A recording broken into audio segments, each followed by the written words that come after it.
Yeah, it's both are the same, infinity and eternity. Because we see from earthly perspective, we have a reference for eternity. That means in future. I mean, we on the earth we are time bound. Okay, eternity is a place where there is no time.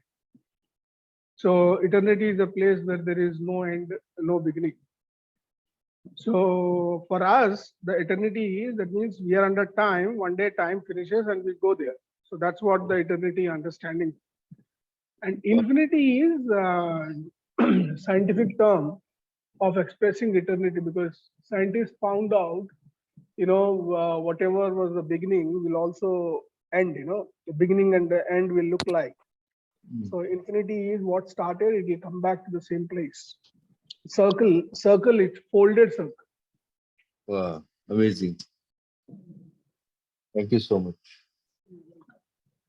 Anyone wanted to Srini, add what I just said? it's like the number 8, no? At the sideways. Yeah. That is the symbol, right? Yeah, that is a symbol. Okay. It's like a fat woman sleeping. Fat woman sleeping. Yeah, I mean sleeping sideways. But she's got a nice figure, the fat Nice woman. figure, yeah. Fat The waist means, is very thin. Yeah, waist is very. I'm sorry, I don't know what to describe. Fat is the wrong word. Yeah. I think healthy woman. Shapely, you can say. Yeah, shapely. Yeah. Right. Thank you, Daphne, for the right appropriate words. Yeah. It's okay. I saw that symbol. That's why. I think you only had shared it on one of the presentations. Yeah. So guys, speak. Otherwise, me and Sneha will take over. Yeah, correct. Sridhar, I have one question. Bird, I'm recording. So now, like if we believe that there is no death and we will not die. No, there is death. We need to overcome. So can you explain about that? And there is also possibility that we will not age and everything can reverse. Yeah. See, our understanding of restoration is we are coming back to original place. So in the beginning, when we are created and we were placed in the garden before partaking the tree of knowledge of good and evil, there is no death. In Genesis 3:16 to 19 or 3:15 to 16, 18, 19, you see God has proclaimed death because man has erred. I mean, they did a mistake. So because of that, God told mankind, out of the death you came, and out of the dust you came, you will go to the dust. So that is the proclamation of the death. So once we enter into the garden, and by restoring all these effects of tree of knowledge of good and evil, there will be no death. In fact, man is aging and dying because of sex. Okay. What, So now, sorry. Jessie got a shock. You woke her up.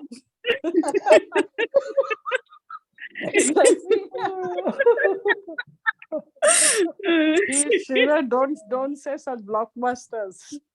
No, you read. See, Genesis 3:16 to 18. If you understand, then there is no doubt about it.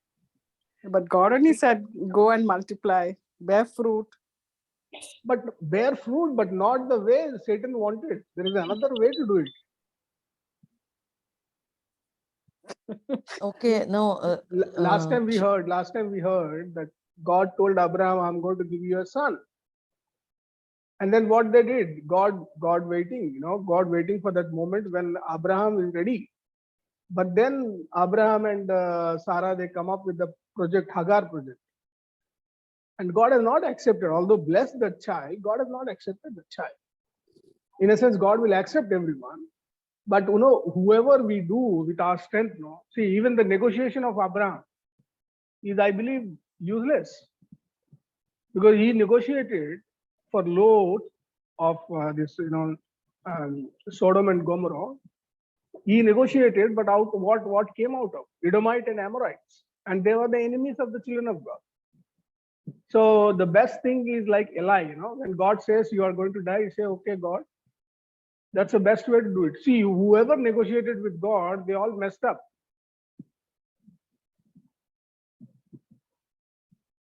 Am I making any sense? Yeah. See, Either can you how- explain that more? yeah, Whoever Lord, negotiated yeah, with God messed up in the sense? yeah.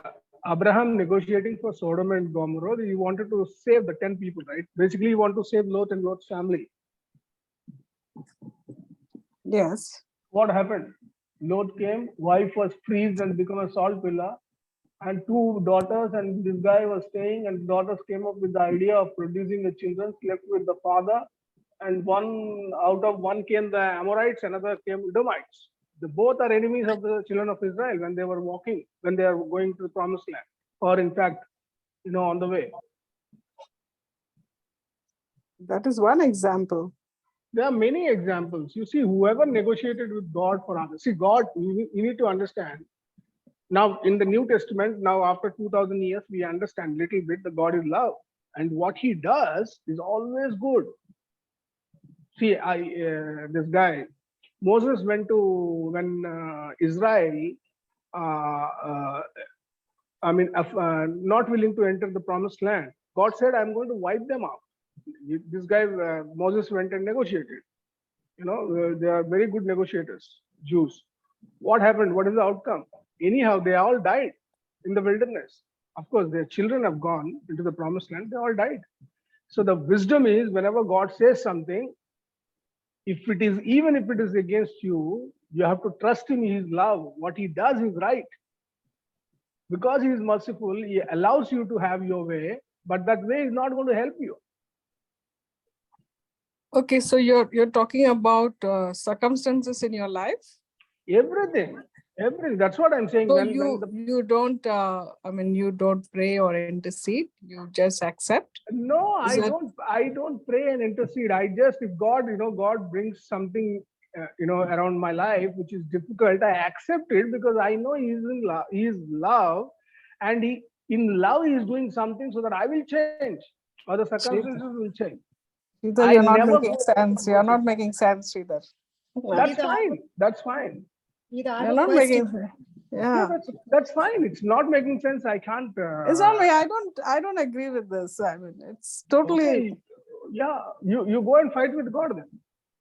No, I mean, He may give you. See, if you go and if you go and continuously negotiate and cry, God will give you. Okay, beta, Daphne, enjoy. But whatever He gives you, He's not going to really bless you. First of all, to do anything. See, first of all, to do anything, for let's say He is sending something, something or he is sending some circumstances, some difficulties in your life. Before sending, he plans out every way out. When there is no other way, he sends. Because he loves. See, unless you understand his love, see, before, let's say, he is asking you to depart. Death is, of course, in this mystical way, we know that death is not a loss. Okay, you're just changing a place. And in fact, a better place. Equations are different. But if you understand God is love, and if you know the truth that He loves you unconditionally, then why would you say no to what He's saying? Because He no, is but your well-wisher. sometimes even the enemy can bring in something, right? And that's what I'm saying. If you know He is love, and you are His apple of His eye, and He loves you unconditionally, how come enemy comes near you? See, the problem is whatever happening on this earth, the charismatic people and the evangelists, whatever they don't understand, they made it an enemy. But whatever the affairs on the earth is, actually it is between sons and daughters.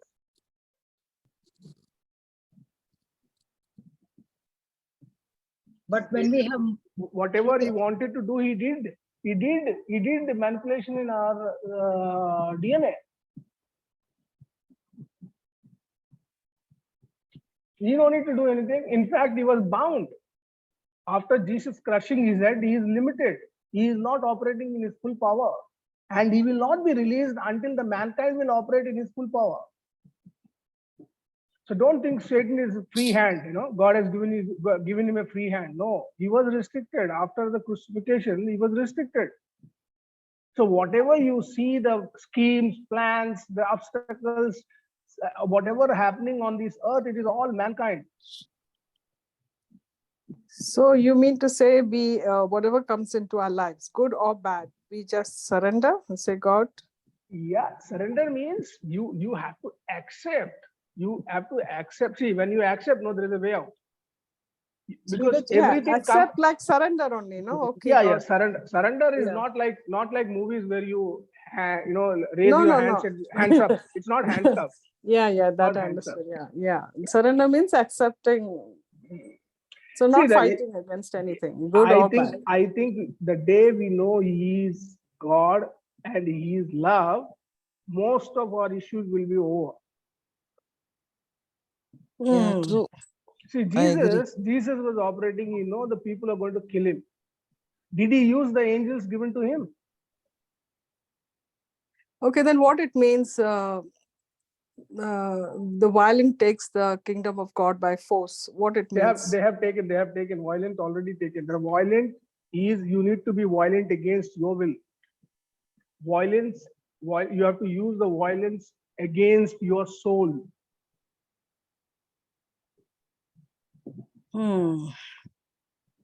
Because the soul says, let's hate. Let's give up, see, eye for eye, tooth for tooth. That's a soul's quest. You have to be violent against. See, there may be other reasons also. But since we understand God is love, and we don't understand everything that is on the earth, it's not that if God has totally opened his blueprint and told us this is he has not told us that way. I mean, we have not reached that point. So here what we do is, we know he is love, we trust him. And the circumstances that comes, we accept the circumstances and we surrender. Okay, got it. Thanks. Sridhar, I want a little more clarity on that. Because when we have mountains and challenges before us, we are supposed to speak to those mountains, right? Then how do we speak to those mountains, but you need to have a discernment what mountain it is. Whether the mountain is really came so that you will ascend and learn high spirituality, or the mountain is actually stopping. If, let's say, I'll tell you what is mountain. If God asks you to go to Bangalore and speak to some people about God, and there is no trains, there is no flights, that's a mountain. Those mountains you have to speak. Or, I mean, this is one of the examples. Anything God tells you, and something comes between that assignment or that particular work, or whatever he is saying, anything that comes in between, that's a mountain. Okay. Usually when prophecies are released on us, spoken over us, it is at that time many challenges come up. So how do we react? See, I'll tell you, I don't receive any prophecy of the person. Okay, that is for the fivefold ministries.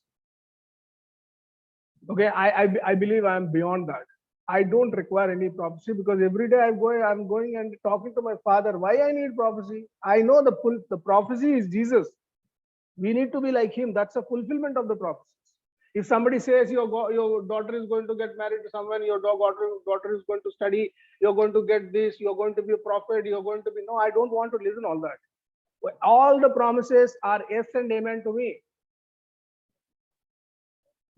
I don't prophesy anybody. I encourage them to walk with God. See, we are talking. Yeah. Sridhar, what about various sickness that comes your way? Yeah, those things you have to speak and use your power, because sickness will never come from God. Okay. It comes always when you do some mistake or some DNA issue or some triggers. See, unless most of the sickness is because of the tensions and worries, and you break the natural laws. You don't sleep, you do something which is against your body, and the sickness will come.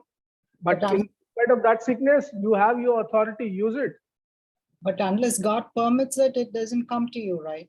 Yeah, because you're breaking the law now, sister. Oh. Okay. Okay, thank you.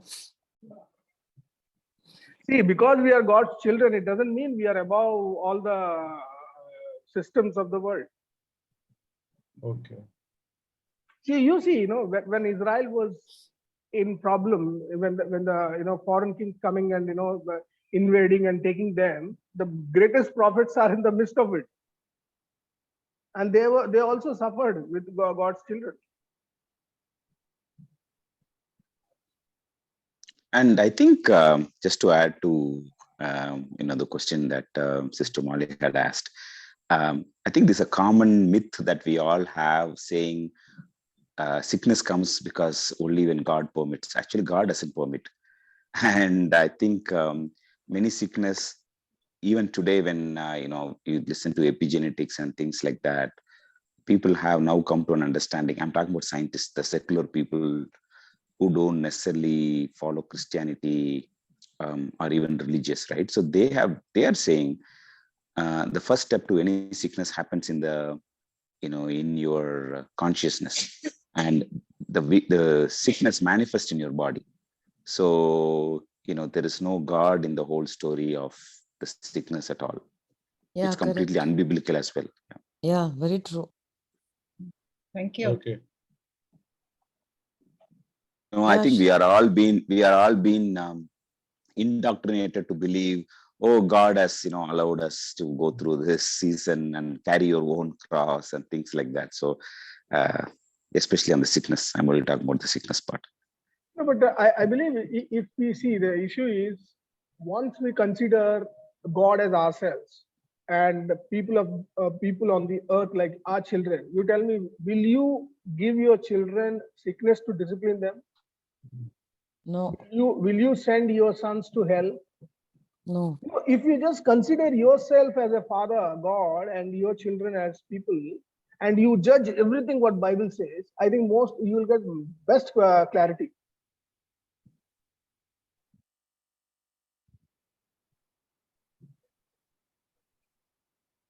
Yeah, I think love is the biggest theology of all.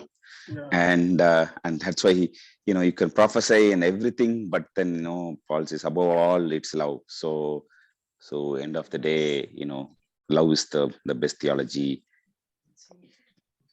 See, the issue is prophecy required when the people are infants in Christ, when they just come, and sometimes they get waver up.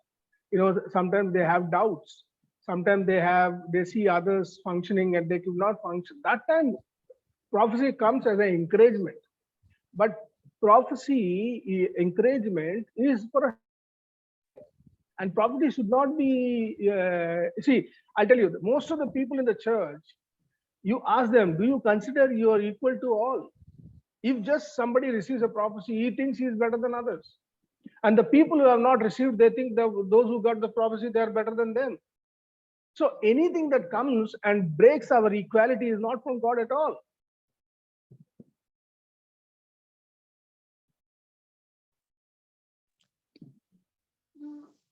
Even in among us, if anyone thinks he's better than others, he's a nut. You don't know the real plan and real heart of God. He or she is a nut. Yeah, no, I completely agree, Sridhar. And there was a season that every prophet that came to my church calls out my name. None of them knew me by person. So everybody around me thinks I am, somebody, because every prophet seems to be calling out, my name. So I've seen that firsthand. People do believe that if a prophet calls you, I mean, they call it this way, right? The prophet located you out of so many people. So they think they are special. I mean, we are all special, not because of somebody locating us. We are special because of who God is.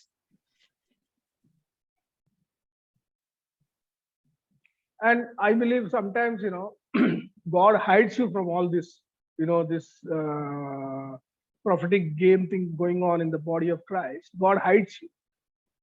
I believe you are lucky if you are hidden from prophet's eyes. Pardon, Chida, I missed the last one. No, I'm saying you are lucky if prophet has not called your name. Wow. If he has not seen you, you are lucky. Nice way to interpret things, right? Usually we feel bad if a prophet doesn't call We you. feel But unlucky. yeah. Yeah, Because no, I think I think we are seeing outside. yeah. The kingdom of Yeah. God is within Inside, us. yeah. Kingdom of God is with him. No, and I think, see, this is one of the thing that it shows our maturity also, right? If we seek identity through a prophet or through a pastor or through any external source other than God, then it's pretty much an idol, right? And then I think then it doesn't show that we have really grown. But sadly, the system that we follow kind of encourages this a model where they expect you to be called out, and in other words, if you are called out, you are holy, and you are the selected one or the chosen one, and there is a lot of build up around that, which is completely not true. Yeah. When I was in market, when I was doing business many years back, maybe 8-9 years back, and even before that, when I used to go and meet people, they are all big builders, I mean, huge guys. Even the buyers who come, they buy for 25-30 crores of properties. I mean, they're big guys. And if you talk to them, they all know some minister, some secretary, some bureaucrat who's a big guy, some company CEO. Every time they talk, in one kind of a conversation, I was sitting and they're all, I would not say blowing. That's truth, they know it. So they're just telling they know, and I was just kept quiet. Sridhar, somebody asked me, Sridhar, tu kisko janta hai? मैं बोला, I said, मैं तुम जितने भी आदमी बोला है ना, उन सब का बाप को जानता है. And they were all looking at me. बोला, who? मैं बोला, तेरे को जो बनाया ना, उसको मैं जानता हूँ. Yeah, good one. So somehow God, I don't know. Yeah, I mean, maybe I'm lucky because I'm not in the system, religious system, because I had a lot of time to reason things out. I have a lot of time to sit with God and ask questions. And maybe that is an advantage for me. I have not listened to a lot of sermons, but whenever I listened diligently. But I was not in the system, so many things are very convenient and easy for me. Sridhar, one clarification. Yeah. Other day when we had the Sapphire Throne engagement, in the process you have mentioned that the prophetic is released or something like that. What is that then? Okay, so the prophecy, one is the office of the prophet, and one is the prophecy as a gift. Okay. And in the 4 phases of God, when we talk about bull, okay, or an ox, it's a prophetic. Okay, what is that prophetic? You are going to bear the burden. What we are doing, Jesus is yoking with me for the Jesus generation. So I am a prophet in that sense. Okay, but what I am doing, I am, everything that I speak as a prophecy, not personal prophecy. I normally avoid speaking to individuals because I don't want to give the sense that you are special, because I don't consider myself as a special. Okay. So I don't say, but everything that I'm saying and doing is a prophetic, because I'm bearing the burden. That means I am bearing what, see, God is taking humanity in a course, and I am yoking with him in that journey. So everything I'm doing a prophetic. Since you are there, so you are also doing the same. So in Moses' case, 70 people, because Moses was taking Israelites the course that God is taking. So Moses was yoking with Yahweh there. So it is very burdensome for Moses to take care of 20-30 lakh people. So his father-in-law came and he gave a plan, make leaders of tens, hundreds, thousands. But God came and he transferred the spirit of Moses into 70. So that means now it is not one man, 71 people, 71 sons operating with the same yoke that God is taking. So it will be more convenient and easy. So every word that they speak is something like a prophecy. Yeah, see, I don't prophesy, but anybody who speaks to me for 10-15 minutes, all their questions will be answered. They don't need to ask me question. Yeah. So that means as a forerunner, as a trailblazer, whatever we speak, it's prophetic, right? Yeah. Okay. I mean, it is with all of us. It's not I am special. It's all of us, those who are yoked with Jesus. Always when you speak, that gives a direction to the people. Whether they obey it or not, it's up to them. Yeah. One more clarity. See, for example, in a couple of Nancy Cohen's, messages, In fact, we were talking about an instance where she came to Calcutta and she was speaking to one, I think it was the Mother Teresa's orphanage, where she spoke to 10,000 people. So the Lord, 10,000 children, and the Lord asked her to prophesy to. So she was saying she has the spirit of prophecy. So is it something different? That I think you have to ask Nancy. Okay, right. See, we all do what is in our heart, okay? And it's not that I am all known to the body of Christ. I know about everybody and everything of God. Okay, okay. Because see, I'm little diplomatic and not saying anything, okay? So Nancy has her way, and Nancy is a profound woman who walks with God. And I don't know. I mean, I don't operate like Nancy. I don't go and speak to 10,000 people. Yeah. I just choose, in a sense, I will not say I choose 10 people, but only 10 people respond to me. So Okay. 10,000 is not coming to me. So I don't know. When I go there, God may operate like that. Okay, right. Guys, So anyone? speaking about prophecy, right? Recently, right? I was just sharing with Preeti also today. So of late, so before whatever I speak happens.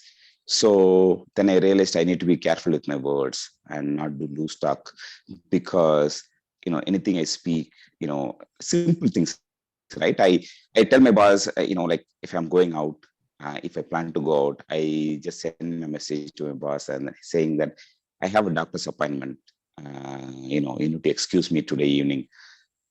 But I end up, with a doctor's appointment. It was never in the plan. Somebody's fallen sick, and then I'm in the doctor. So things like that. It repeatedly happened, and I realized I can't even lie like this. So of late, what I'm seeing is even the thought that we have is happening. So you have a simple thought, and then you see that really manifesting in the life. So I mean, that's the direction God is showing me. So I think that is prophecy in itself. Recently, I was going through some issues at work, and all I had to do was just speak. While I was sharing, right? I was just speaking over my situation. Just whatever I felt, I just spoke. And actually, that's exactly what is happening right now. So this prophecy, like I think I agree with Sridhar. You don't have to really listen to others. It's nice, right? It gives you that sense of that worthiness because somebody located us and all that. But the real, as a son, right? The real honor comes as a son. We declare over ourselves, and we see it manifesting. I think that is much more powerful than trying to get acknowledgement from somebody else. So the mystery is we are all created in the image and likeness of God. And God created everything by his word. He spoke and things came into being. We have the same capacity, but what happens because of our DNA changed and our, the programming that we are in, the upbringing and everything, the learning equations, everything, we learned not to speak the way God speaks. So we speak a lot of negative, not a lot of curses we speak unknowingly.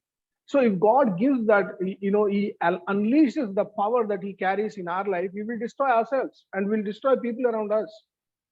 So slowly he unleashes them. The more you tame your tongue, the more powerful you'll be. So ultimately, God wanted to give that power. What Father did, what Jesus did, you and me will do it. But for that, we have to learn to tame our tongues. We need to learn to speak when we really want to speak. But we, conversation, we speak a lot of jokes, all that. If God gives that power back to us, we will all, evaporate, like a fire, like a dust, in a sense. Am I making sense? Yes.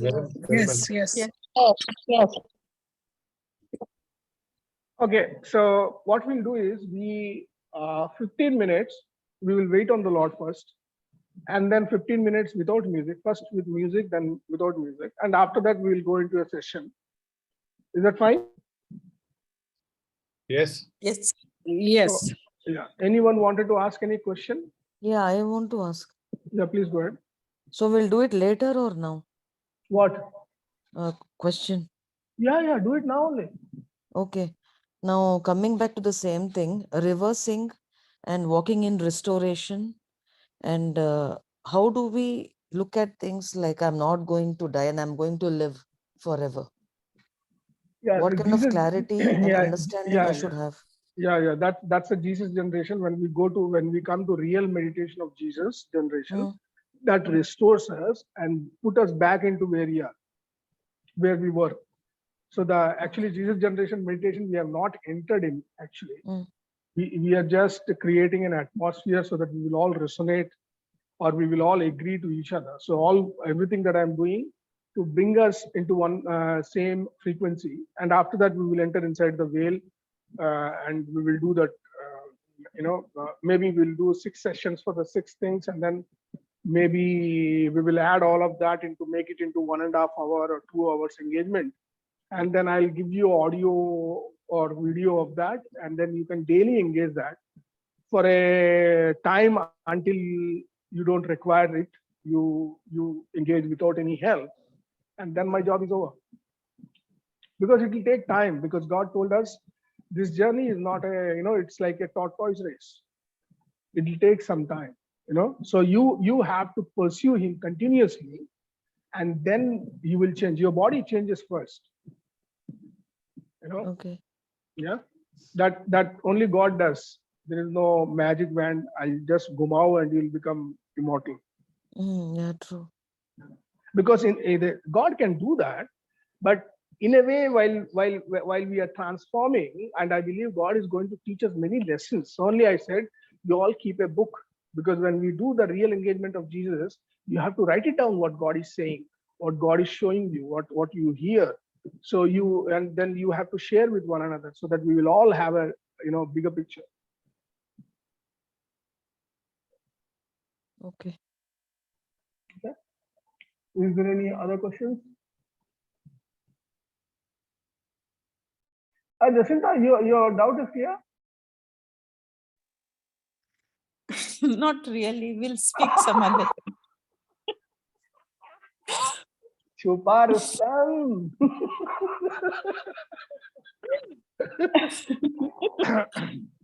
Okay, let's go and engage. Let's do a 15 minutes with music, and then 15 minutes. So focus on Jesus.